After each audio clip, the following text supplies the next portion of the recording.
नमस्कार, मैं सचिन कुमार। आप देख रहे हैं खबर फास्ट का डिजिटल प्लेटफॉर्म। देश भर से अपराध की खबरें रोज आती हैं। कहीं लूट, कहीं हिंसा, तो कहीं मारपीट, आगजनी, बलात्कार, धर्मांतरण जैसी घटनाओं से हम लोग रोज अवगत होते हैं।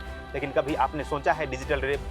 जी हाँ, हम बात करने जा रहे हैं बहुत गंभीर और महत्वपूर्ण विषय पर, जिसका नाम है डिजिटल रेप। यह शब्द सुनने में ही कुछ लोगों को भ्रामक लग सकता है, लेकिन इसका मतलब इंटरनेट या ऑनलाइन अपराध से बिल्कुल अलग है।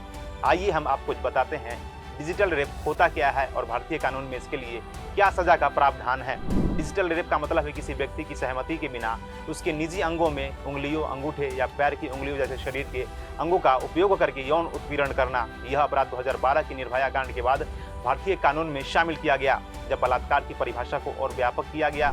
2013 में आपराधिक कानून संशोधन, जिसे निर्भया एक्ट के नाम से भी जाना जाता है, जिसके तहत डिजिटल रेप को भारतीय दंड संहिता की धारा 375 के तहत बलात्कार की श्रेणी में शामिल किया गया।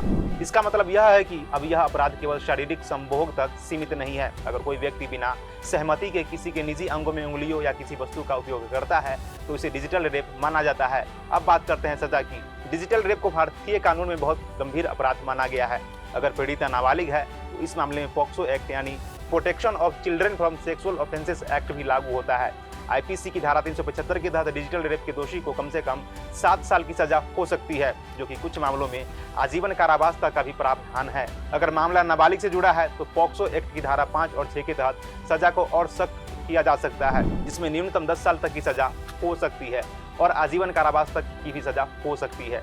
इसके अलावा दोषी पर जुर्माना भी लगाया जा सकता है, जैसे कि नोएडा के एक मामले में दोषी को 50,000 रुपए का जुर्माना और आजीवन कारावास की सजा सुनाई गई थी।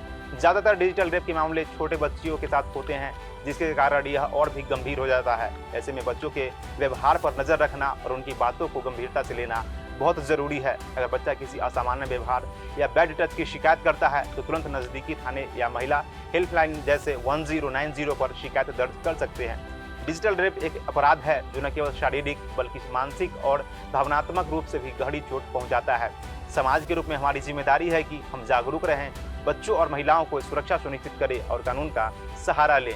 इस जानकारी पर आपकी क्या राय है, हमें कमेंट सेक्शन में जरूर बताएं। वीडियो देखने के लिए धन्यवाद।